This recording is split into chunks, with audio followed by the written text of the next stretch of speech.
நான் தளபதியோட தீவிரமான ஃபேன். நேத்து தான் FDFS பார்த்துட்டு வந்திருக்கேன். சடம் சட்டி போனாங்க அப்படின்றீங்க. போனவங்க முதல்ல மைக்க பிடுங்கல, பேசக்குள்ள இப்போதான் ஜனநாயகன் படம் பார்த்துட்டு வந்தங்கிற மாதிரி ஆரம்பிச்சாங்க. அது ரொம்ப தப்பு. அது அங்கே நடக்கிறது நெஜ போராட்டம், அது மாணவ போராட்டம். அதுக்கு பிறகு வெளில அந்த போராட்டத்தை கொச்சைப்படுத்தினாங்க. கவனிச்சிங்களா? அது ஏன் ஒரு போராட்டத்துக்கு முன்னாடி போகல மூளையில் மாட்டு மூளையாக இருந்துச்சு? அறிவு எங்கே கைட்டு வச்சுட்டு போயிருக்கியா? உங்களுக்கு தெரியும் தானே என்ன போராட்டம்னு. போயிட்டு மயக்க புடுங்கலாமா? இவங்க பேசுறது கிளாஷ் ஆயிட்டு. நான் ஸ்டூடெண்ட்ஸ்க்காக மட்டும் தான் பேசுவேன். எவனும் சொல்லி நான் இங்க வரல. இன்னைக்கு அவங்க நீட்டு போராட்டத்துக்கு வாழ்த்து தெரிவிச்சிருக்காங்க ஜோதிகா மேடத்துக்கு. அதனால் அவங்க ஒரு கருத்து சொல்லியிருக்காங்க. திரும்பவும் சினிமாட்டிக்காக அதை மாற்ற வேண்டாம். சினிமாட்டிக்காக மாறிட்டுனா போராட்டம் சக்ஸஸ் ஆகாதுமா. யார் ரசிகர் ஓ ரசிகர்னு கிளம்பி விட்டாங்கன்னு வச்சுக்க ஆளாளுக்கு போராட்டம் கிளம்பினா போதும். நீட்டுங்கிறது ஃபுல்லாக அரசியல். அதையாவது ஒத்துக்கிறீங்களா இல்லையா? காவேரி அரசியல் ஒத்துக்கிறீங்களா இல்லையா? முதல்வர் பேசுகிறாரா, ஒரு வேளை ஆதரவு தெரிவிக்கிறாரான்னா அப்புறம் அங்கே டெல்லியில் இருக்க ஜென்டா காதை பிடிச்சி திருவோம். உனக்கு அதெல்லாம் அனுமதி இல்லையா? பண்ணியாப்பா அங்கெல்லாம் போட கையாட்டினமா ஜனநாயக படத்துக்கு கையாட்டினமா போனோமான்னு இருக்கணும். ரெண்டாவது இதில் என்ன ஸ்டாண்ட் எடுக்கிறதுங்கிற குழப்பம் முதலமைச்சருக்கு இருக்கும்ல. என்ன ஏதாவது ஒரு ஸ்டாண்ட் எடுத்தாகணுமா? அது என்ன ஸ்டாண்டு? அதை முதலமைச்சர் ஒரு ட்விட்டாவது போடணும்ல. XY செட் ஏதாவது ஒரு வலைதளம் இருக்குல்லம்மா, அதில் ஒரு போட்ட வேண்டியதானே. மெரினா பீச்சை அடைச்சி வச்சிருக்காங்க. இது பாண்டிச்சேரி பீச்சை அடைச்சி வச்சிருக்காங்க. இது பாண்டிச்சேரியில் இருந்தேன். மெட்ராஸ் வந்துகிட்டு இருந்தேன். ஆந்தி வேலை சாப்பிட்டு வந்துட்டு இருந்தாங்க. பாண்டிச்சேரி பீச்சை அடைச்சி கிடக்கு. அங்கே உள்ள போலீஸ் என்ன பார்த்தோன்னா அதை தெரிஞ்சிட்டாங்க. இவனே ஒரு தீவிரவாதி எங்கே போராடங்கள்ட வந்திருக்கான்னு அந்த இடத்துக்குன்னு. நான் சாப்பிட வந்தையா, நான் போகிறேயா, நான் கிளம்புறேன் அப்படின்ட்டு. ஜூலி அவர்களுமே ஜென்சி டிஎம்கேன்னு சொல்லிட்டு டிஷர்ட்டை போட்டு வந்ததுக்கு அனுப்பிவிட்டுட்டாங்க. அந்த அளவுக்கு டிஎம்கே வீக்கா போயிட்டு எனக்கு வருத்தமா இருக்கு. எல்லாம் ஒரு ஆளுன்னு வச்சு என்னத்த இது மாதிரி பண்றதுனால தான் கெட்டு போகுது, பேரே கெட்டு போகுது. வன்னியர் சூடு அப்படிலாம் ஒன்றும் பேசுறியா? அவர் பாட்டு அவர் வேலை பார்க்குறாரு. அவர் எங்க தலித்துக்கு என்ன பேசுறாரு? இல்லை தலித்துக்கு யார் தான் பேசுறா முதல்ல சொல்லுங்க, தெரிஞ்சு. யாருமே பேசலையே. தொல் திருமாவளோட ஸ்டாண்ட் என்ன? இப்போதைக்கு அவரோட ஸ்டாண்ட் என்ன பேசிட்டாரு? என்ன தலித்தை விடுதலையை வாங்கி கொடுத்துட போறீங்க? அதெல்லாம் ஒன்றும் இல்லை. சும்மா எல்லாமே பாலிடிக்ஸ். அவங்க வேலையை பாருங்க, வாழ்க்கையை பாருங்க. வன்னியரசு அவர்கள் எதுவும் பண்ணல, அதை ஒன்றும் பண்ணவே இல்லை. கூட உனக்கு தொடாதரான்னு தள்ளி விடுறாரு. அவர் தலித்தை பற்றி பேசுறாரா? வணக்கம் சார். வணக்கம். இப்போ டெல்லியில தொடர்ந்து தமிழகத்திலேயுமே நீட்டை எதிர்த்து போராட்டம் வெடிச்சுக்கிட்டு இருக்கு. அந்த வகையில திரை பிரபலங்கள், இயக்குனர்கள் எல்லாருமே சப்போர்ட் பண்ணிட்டு களத்துல இறங்கியிருக்காங்க. அந்த வகையில நடிகை ஜோதிகாவும் இன்னைக்கு தர்மேந்திர பிரதான் அவர்கள் பதவி விலகணும் அப்படின்னு சொல்லி பேசியிருக்காங்க. நடிகை சனம் செட்டி அவர்கள் குரல் கொடுக்குறேன்னு சொல்லிட்டு போராட்ட களத்துக்கு பேசிட்டு இளைஞர்கள் மைக்கை என்னட்ட பிடுங்கிட்டாங்க, என்னை பேச விடலை, என்னுடைய உரிமையை பறிக்கிறாங்க அப்படிங்கிற மாதிரி ஒரு கேள்வி இந்த இடத்துல முன் வச்சிருக்காங்க. இதை வெற்றிமாறன் அவர்கள் கூட கேள்வி கேட்க மாட்டேங்கிறாரு, ஏன் அவரும் படம் பார்க்குறவர் தானே, படம் எடுக்கிறவர் தானே அப்படிங்கிற மாதிரி ஒரு கொஸ்டினை முன் வச்சிருக்காங்க. இதை எப்படி பார்க்குறீங்க? மந்திரி பதவி விலகணுங்கிறத விட மொத்தமாகவே நீட்டு போகணுங்கிறத நம்ம பேசணும். மந்திரி பதவி விலகிட்டா நீட்டு போயிடுமா? அவனே தான் கொஸ்டின் பேப்பர் செட் பண்ணுறான், அவனே தான் ப்ராடு பண்ணி இஷ்யூ பண்ணுறான். ஆனால் மந்திரி போகிறதுங்கிறதுலாம் ஒரு நிரந்தர சொல்யூஷனாக இருக்காதுல்ல, அது வேஸ்ட். அதுமாரி திரைப்பிரபலங்கள் களத்தில் குதிச்சுட்டாங்க அப்படின்னு சொல்கிறதே நான் அறவே வெறுக்கிறேன். ஏன்னா ஜல்லிக்கட்டில் கிடைச்சா கட்சிக்காரன் கரவாட்டி கட்டு போய் யாருமே உள்ளே விடலை. கரவாட்டி அவுத்து வச்சுட்டு வாடா, நார்மல் ட்ரெஸ்ஸில் வாடான்ட்டாங்க என்ன மாணவர்கள். அதுதானே சரியும் கூட.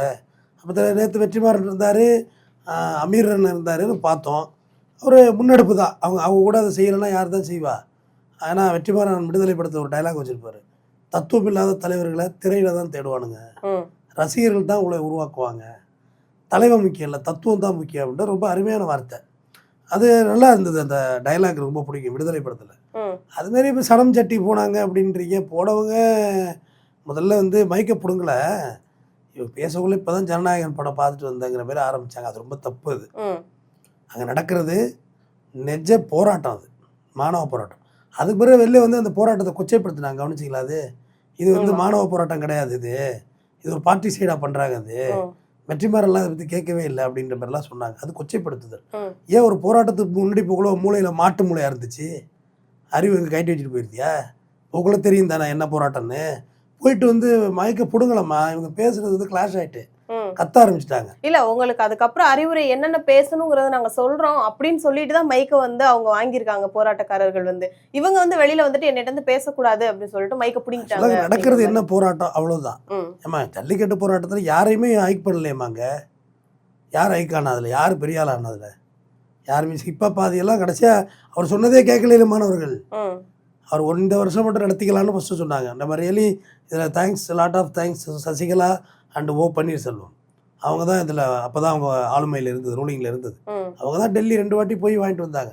சலா சசிகலா எங்கெல்லாம் கேட்டாங்களே, புரட்சி பெண் ஜூலியா கூலியா இதை கேட்டுச்சு. அது கூலிக்கு அது நீ பெரிய ஆளாயிட்டு. அதனால் அதை சொல்கிறேன், அந்த நேரத்தில் யாருமே ஹிட் ஆகலை. இப்போ ஜூலி அவர்களுமே ஜென்சி டிஎம்கேன்னு சொல்லிட்டு டிஷர்ட்டை போட்டு வந்ததுக்கு வந்து அனுப்பி விட்டுட்டாங்க. அந்த அளவுக்கு டிஎம்கே வீக்காக போயிட்டு எனக்கு வருத்தமாக இருக்குது. இதெல்லாம் ஒரு ஆளுன்னு வச்சு என்னத்த இது மாதிரி பண்ணுறதுனால தான் கெட்டு போகுது, பேரே கெட்டு போகுது. சும்மா சம்மந்தம்லாம் வந்து பேசுறது, ஏதாவது இடம் கூட பேசுறது, சும்மா கம்ஸ்டாஸ் போகிறது, இதெல்லாம் தப்புமா. அரசியல் வேறு மாதிரி இருக்குது, அரசியல் வேறு மாதிரி பண்ணணும், பாலிடிக்ஸ் பண்ணணுமா, அது கரெக்டாக பண்ணணும். முதலமைச்சர் தோற்று போயிருக்காரு, அந்த இடத்துல இப்படி பண்ணிட்டு இருந்தால் எப்படிமா ஜெயிக்க முடியும்? இரிட்டேட் பண்ணக்கூடாது மக்களை, கொஞ்ச நாளே அமைதியாக இருந்து ஆனால் ஆப்ரேட் பண்ணணும். இந்த போராட்டத்தில் வந்து சனம் செட்டி வந்து வெளியே வந்து கொடுத்த ப்ரெஸ் மீட் தப்பானது, அது ரொம்ப தவறான ஒரு பேச்சு. அது டீசெண்டாக வெளியே வந்திருக்கலாம். மைக்க வாங்குறது ஒரு நல்ல பழக்கமானா அது ஒரு நல்ல பழக்கம் இல்லை தான். நீங்க மைக் வாங்குறது ஒரு நல்ல பழக்கம் இல்லதான், ஆனா அவங்க வந்து சொல்லியிருக்காங்கல்ல, உங்களுக்கு நாங்க என்னென்ன பேசணுங்கிறது நாங்க சொல்றோம், நீங்க தேவையில்லாதது பேச வேணாம், கொடுங்க, உங்களுக்கு நாங்க அறிவுரை சொல்றோங்கிறதுலதான் அவங்க கேட்டிருக்காங்க மைக்க. இவங்க வந்து கொடுத்துட்டு இல்ல இல்ல நான் பேசுறதுதான் நான் பேசுவேன் அப்படிங்கிற மாதிரி இவங்க ஒரு மாதிரி பேசணும்னு தான் அங்க மைக்க பிடிங்கிட்டு அனுப்பி விட்டுருக்காங்க. இல்லை ரைட்டு. நான் அப்போ வந்து நீங்கள் இந்த மாதிரி மறுபடியும் திரைப்பெருவர்களை இதில் இறக்குறதே தப்பு, திரைப்பெருவர்களை உள்ளே இறக்குறதே தப்பு, வேண்டியதில்லை. நீங்கள் மாணவ போராட்டமாகவே இருக்கட்டும், தன்னெழுச்சி போராட்டமாகவே இருக்கட்டும். சனம் செட்டிலாம் யாருன்னே தெரியாது, அம்புலின்னு ஒரு படம் நடிச்சிருக்கு போல இருக்குது, பார்த்திபனையும் காணும், அவரையும் காணும், அம்புலி மாமாவையும் காணும். ஆனால் அவங்க வர்றாங்க திரைப்பிரபலம். என்ன திரைப்பிரபலம்னா புரியல என்னென்ன. ஜோதிகா வந்து இடையில ஒரே ஒரு வார்த்தை சொல்லிட்டு என்ன சிரமப்பட்டுச்சு தெரியுமா, அது பாவாது, அது இப்போ முஸ்லீம் விட்டு பிள்ளை அது என்ன சொல்லிவிட்டு, தஞ்சாவூர் கோயிலுக்கு போயிருந்தேன், நல்லா மெயின்டைன் பண்ணியிருந்தீங்க, சூப்பராக இருந்துச்சு, ஹாஸ்பிட்டல் போயிருந்தேன் ஷூட்டுக்கு, தஞ்சாவூரில் நடிச்சதில்ல, அது தேசுங்கி ராஜா நடிச்சது தஞ்சாவூரில். நான் இப்போ காலேஜ் படிச்சுட்டு இருந்தேன், ஷூட்டிங் வந்திருந்தாங்க, பெரிய வெள்ளையாக இருக்குப்பா அந்த பிள்ளை அப்படின்னு சொன்னாங்க. எங்களுக்கு பார்க்க கூட்டமாக இருந்துச்சு. அப்போ சொன்னாங்க அந்த ஆஸ்பத்திரியெல்லாம் கொஞ்சம் க்ளீனாக இல்லை, ஹாஸ்பிட்டலு கொஞ்சம் கோயிலுக்கு செய்கிற செலவை கொஞ்சம் ஹாஸ்பிட்டலுக்கு செய்யுங்கன்னாங்க.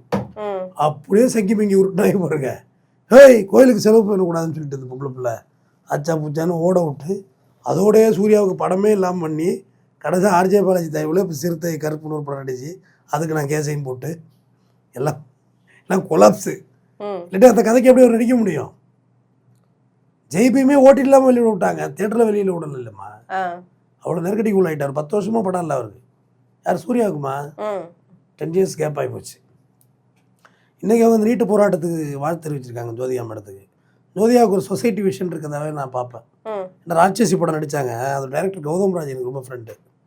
அந்த கதைக்களத்துக்கான ஒரு ஆளை தேர்ந்தெடுத்தாங்கல்ல, அதனால் ஜோதிகா மேம் வந்து ரியலி அவங்க சிவகுமாரோட மருமகள், அவங்க விண்டேஜான குடும்பம், அதனால் அவங்க ஒரு கருத்து சொல்லியிருக்காங்க. திரும்பவும் சினிமாட்டிக்காக அதை மாற்ற வேண்டாம். சினிமாட்டிக்காக மாறிட்டால் போராட்டம் சக்ஸஸ் ஆகாதுமா. யார் ரசிகர் ஓ ரசிகர்ட்டு கிளம்பி விட்டாங்கன்னு வச்சுக்க ஆளாளுக்கு போராட்டங்களை வீணாக போயிடும். போராட்டம் தனியாகவே இருக்கட்டும், சினிமா தனியாகவே இருக்கட்டும். இப்போ இந்த போராட்டத்துக்கு தமிழ்நாடு சார்பில் விஜய் அவர்கள் வந்து ஒன்று களத்தில் வந்து அந்த போராட்ட இளைஞர்களை பார்த்துருந்துருக்கலாம். ஏன்னா இப்போ இருக்க ஜென்சி பர்சன்ஸ் தான் அவங்க ஓட்டு போட்டு விஜய் அவர்களை வந்து முதல்வர் ஆக்குனாங்க. பெரும்பாலும் இளைஞர் பட்டாளம் மட்டுமே தான் சொல்ல போனால். ஆனால் அவங்களுக்கு வந்து இப்போ இவ்வளோ நாள் வந்து போராட்டத்தில் இருக்கிறாங்க, வந்து முதல்வர் ஒரு பார்வை பார்த்துருக்கலாம், அவங்கள்ட்ட பேசியிருந்துருக்கலாம், இல்லை ஃபோனில் பேசியிருந்துருக்கலாம், எவ்வளோ வழிகள் இருக்கு இல்லையா?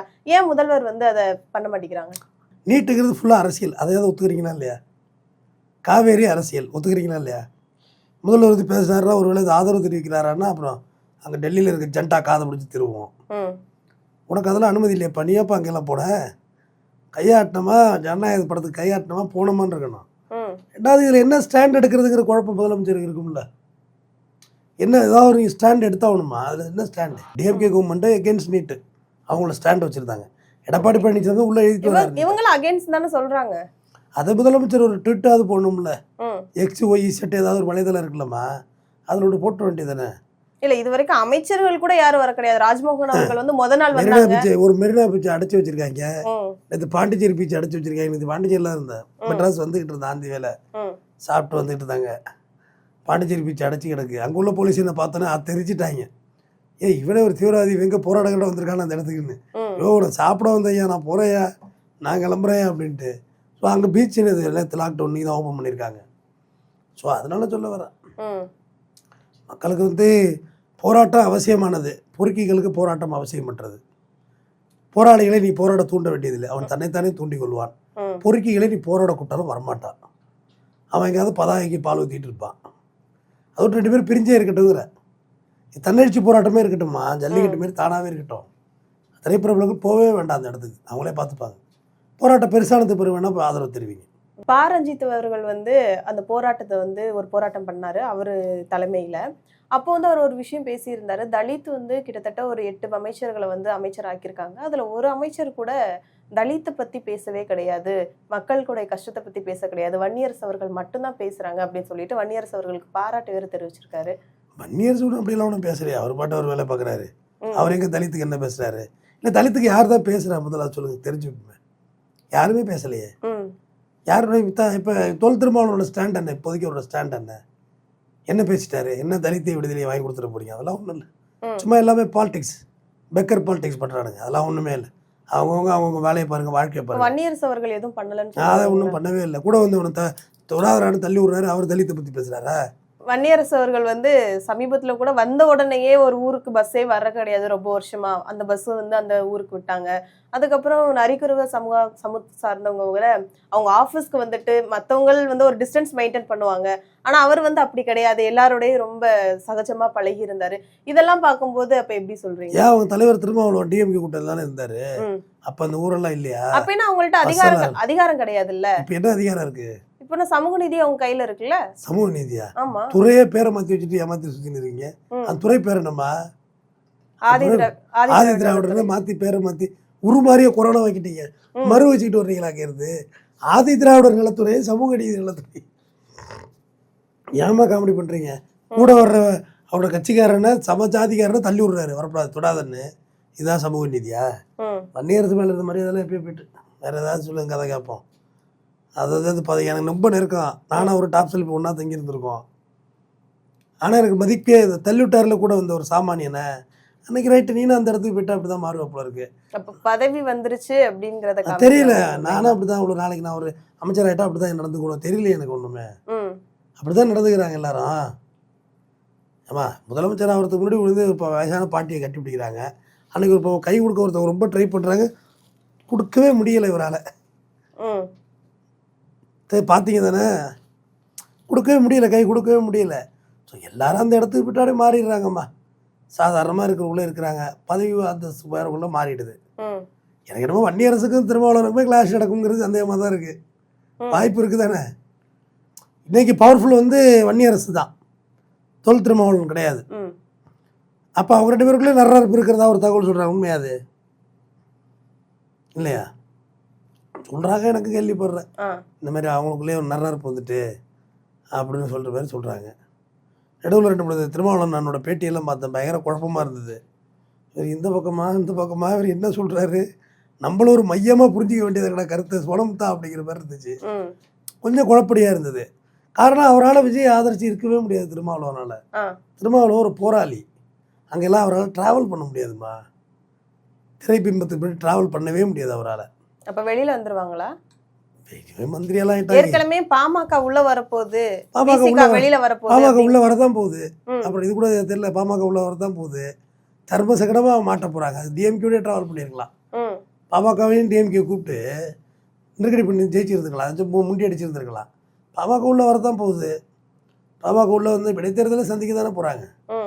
அதெல்லாம் அவர் என்ன பதில் சொல்கிறாருன்னு தெரியல. ஏற்கனவே பாமகவோட விசிக ஒன்றா கண்டஸ்ட் பண்ணியிருக்காங்க தேர்தல். பாமக வந்த பிறகு தான் தெரியுது நிலைப்பாடு என்ன. இல்லை, விசிகா வந்து ரொம்ப ஸ்ட்ராங்காக தானே இருக்காங்க. பாமக உள்ள வந்துச்சுன்னா நாங்கள் அந்த இடத்துல இருக்கவே மாட்டோங்கிறத வந்து ரொம்ப ஸ்ட்ராங்காக தானே இருக்காங்க இந்நாள் வேற. இல்லை, ஏற்கனவே தேர்தலை கண்டஸ்ட் பண்ணியிருக்காங்கம்மா. 2 பேரும் ஒன்றா சேர்ந்து கண்டஸ்ட் பண்ணியிருக்காங்க. ராமதாஸ் ஐயா தான் எனக்கு பொண்ணே பார்த்தாரு ஒரு காலத்துலன்னு சொல்கிறாரு. அவர் கையாலே எனக்கு பரிமாறினார் சாப்பாடுன்னு சொல்கிறாரு. யார்? விசிகா தலைவர். அரசியலில் எல்லாமே நடக்கும் தானே. நேற்று வரைக்கும் திமுகவுக்கு இருந்துட்டு இன்னைக்கு வந்து மற்ற கட்சிகள் எல்லாம் போகலையா விஜய்கிட்ட? சொல்லுங்கள். அம்மா என்னை வட்ட செயலராக்கி, அம்மா என்னை சதுர செயலராக்கி, அம்மா என்னை ஒன்றிய செயலராக்கி, அம்மா என்னை மாவட்ட செயலராக்கி, அம்மா அம்மா இருக்கியா, பாயிண்ட்டுக்கு வாயா அப்படின்னு சொன்ன விஜயபாஸ்கர், எம்ஆர் விஜயபாஸ்கர் எல்லாம் ஓடிச்சார் இல்லையா? ஜெயலலிதா இருக்குள்ளே மந்திரிமா விஜயபாஸ்கர், நீ போகலையான்னு கேட்டேன். சொல்லுங்க. சிவி சண்முகம் நீ கண்டஸ்டே பண்ணல. எங்கள் விழுப்புரத்தில் நடக்குதுமா கட்சி மீட்டிங்கு, எடப்பாடி பழனிசாமி தலைமையில், கலந்துக்கவே இல்லையே சிவி சண்முகம். அரசியலில் எல்லாம் நடக்கும், எதுவும் நடக்கும். தொடர்ந்து பேசுவோம்.